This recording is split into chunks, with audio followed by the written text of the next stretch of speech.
반갑습니다. 말씀과 함께 하루를 시작하는 주님의 백성들을 예수님의 이름으로 축복합니다. 하나님께서 오늘 우리에게 주신 말씀은 요한복음 19장 31절에서 42절까지입니다. 유대 사람들은 그날이 유월절 준비일이므로 안식일에 시체들을 십자가에 그냥 두지 않으려고 그 시체의 다리를 꺾어서 치워달라고 빌라도에게 요청하였다. 그 안식일은 큰 날이었기 때문이다. 그래서 병사들이 가서 먼저 예수와 함께 십자가에 달린 한 사람의 다리와 또 다른 한 사람의 다리를 꺾고 나서 예수께 와서는 그가 이미 죽으신 것을 보고서 다리를 꺾지 않았다. 그러나 병사들 가운데 하나가 창으로 그 옆구리를 찌르니 곧 피와 물이 흘러나왔다. 이것은 목격자가 증언한 것이다. 그래서 그의 증언은 참되다. 그는 자기의 말이 진실하다는 것을 알고 있다. 그는 여러분들도 믿게 하려고 증언한 것이다.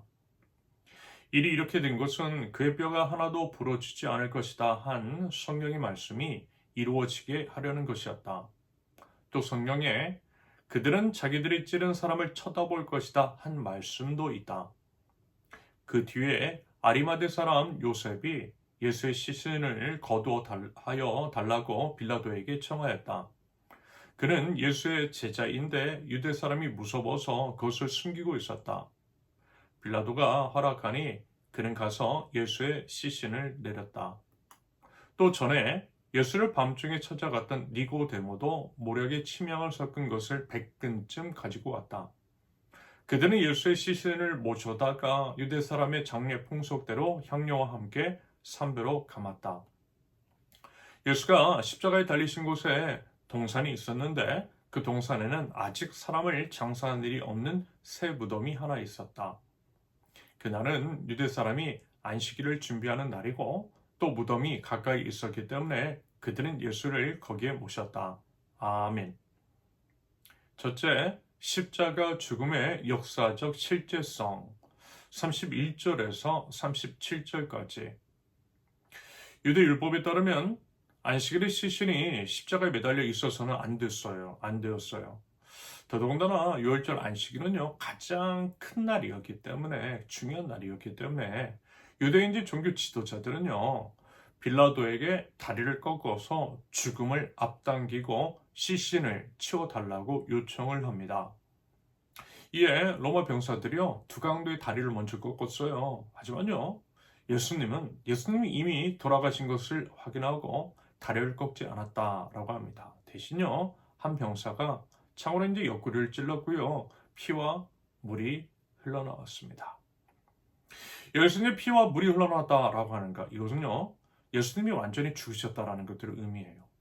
십자가 처형 후 심낭이라고 하는 심장을 둘러싼 주머니, 이게 파열이 되면요, 피와 장액이 분리되어 나올 수 있다라고 하는데요. 피와 물이 나왔다라고 하는 것, 이거는요, 바로 그것을 의미하기 때문입니다.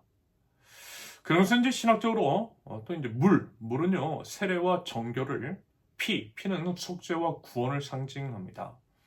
결국 이제 예수님의 옆구리에서 흘러나온 피와 물은요, 세례와 성찬의 근거가 되고요. 그러므로 이제 십자가의 죽음은 새 언약을 여는 사건이라고 그렇게 이제 말할 수 있는 것입니다. 그러면서 이제 사도 요한은 이 장면에서 두 가지 이제 구약의 예언이 성취되었음을 명시해요. 먼저는 예수님의 뼈가 하나도 부러지지 않을 것이다 라고 하는 예언이 성취되었어요. 6월절 어린 양의 뼈를 꺾지 않도록 명령하신 율법 그대로 참 6월절 어린 양이신 예수님의 뼈도 꺾이지 않았다라는 것입니다.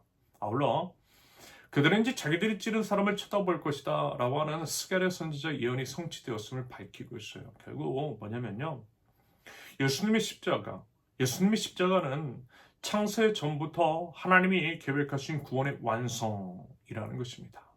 역사의 주관자는 하나님이시라는 거예요. 여러분, 그 하나님을 신뢰하는 믿음으로 여러분 하나님의 주권을 신뢰하고 의지하며 예수님이 실제적인 은혜를 붙들고 모든 상황 가운데서 일어설 줄 아는, 우리 주님을 의지하면서 다시 한번 일어설 줄 아는 저와 여러분들이 있을 수 있기를 바랍니다. 둘째, 목격자의 증언 35절. 35절. 이것은 목격자가 증언한 것이다. 그래서 그의 증언은 참되다.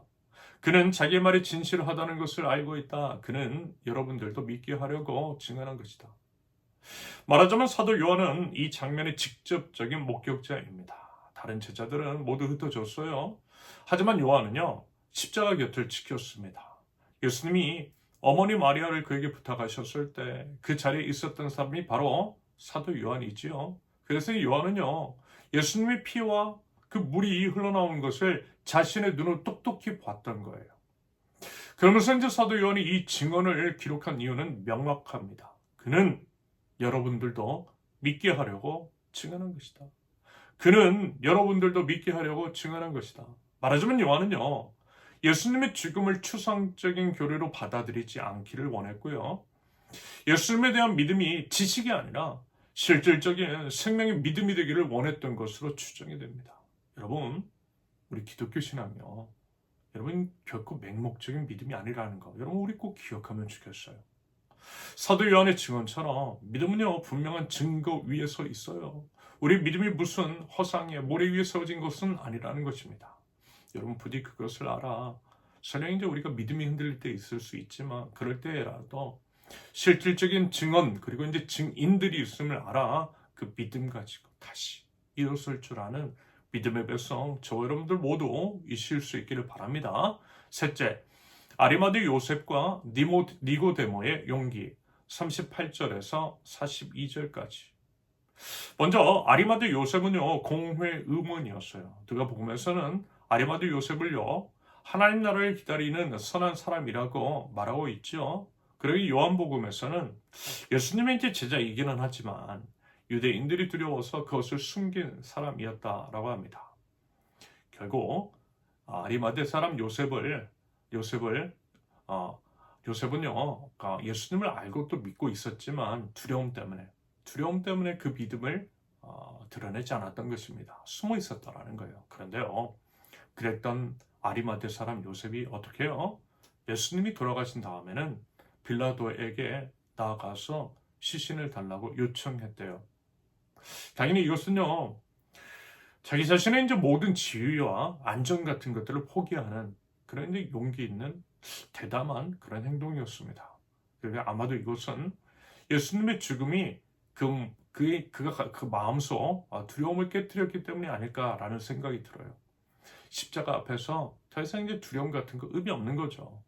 예수님에 대한 사랑이 두려움을 이겼던 겁니다. 여러분 부디요, 두려움을 이기는 그 사랑 저 여러분들에게도 있을 수 있기를 바랍니다. 한편 니고데모는 요한복음에서 3번 등장합니다. 처음은 요한복음 3장에서인데요. 니고데모는 낮이 아니라 밤중에 예수님을 찾아왔죠. 바리새인이었던 니고데모가 낮에 이제 예수님을 찾아가지 않고 밤에 찾아온 것은 역시 유대인들이 두려웠기 때문입니다.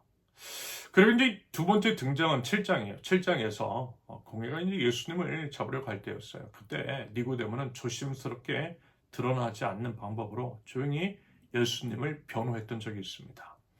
그리고 이제 지금 이제 세 번째 등장이죠. 니고데모는 그 모략에 이제 치명을 섞은 것을 100근쯤 가지고 나타났대요. 여기서 이제 100근이라 하면 약 이제 33kg 정도 달하는 이제 엄청난 약이라고 하는데요.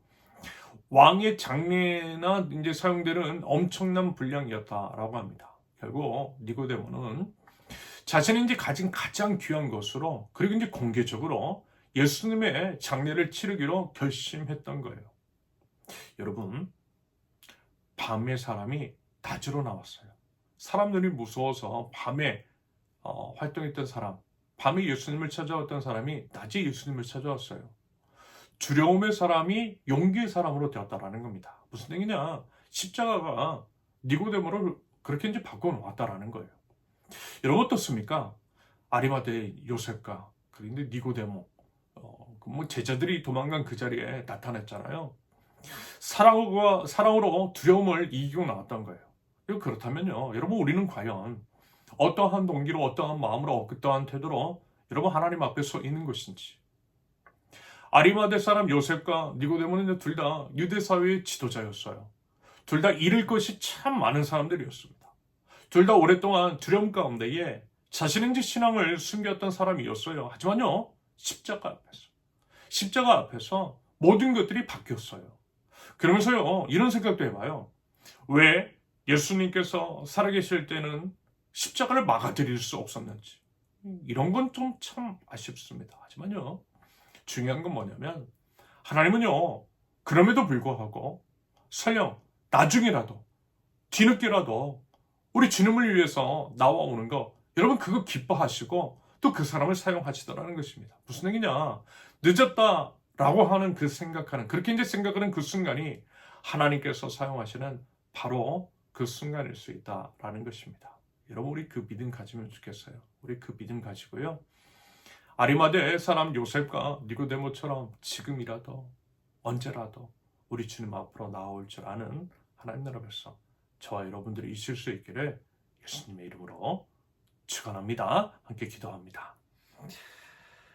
예수님의 죽음이 실제였다는 것과 그 위에 서 있는 저희 구원도 실제라는 것을 날마다 이제 깊이 붙들고 감사하고 찬양하며 복음의 삶을 살아갈 줄 아는 저희들 되게 없어서 살아계신 우리 예수님을 삶의 현장 속에서 힘써 담대하게 증거하도록 하시며 설령 숨겨왔던 그런 믿음이 부끄러운 믿음이 있다 할지라도 이제는요 용기를 내어서 담대하게 우리 구원자이신 우리 예수님을 드러낼 줄 아는 믿음의 백성들 될 수 있도록 하나님 연약한 죄를 붙드시고 인도하여 주옵소서. 예수님의 이름으로 기도합니다. 아멘. 하나님께서 오늘 주신 말씀과 각자의 기도 제목을 놓고 우리 잠시 기도합니다.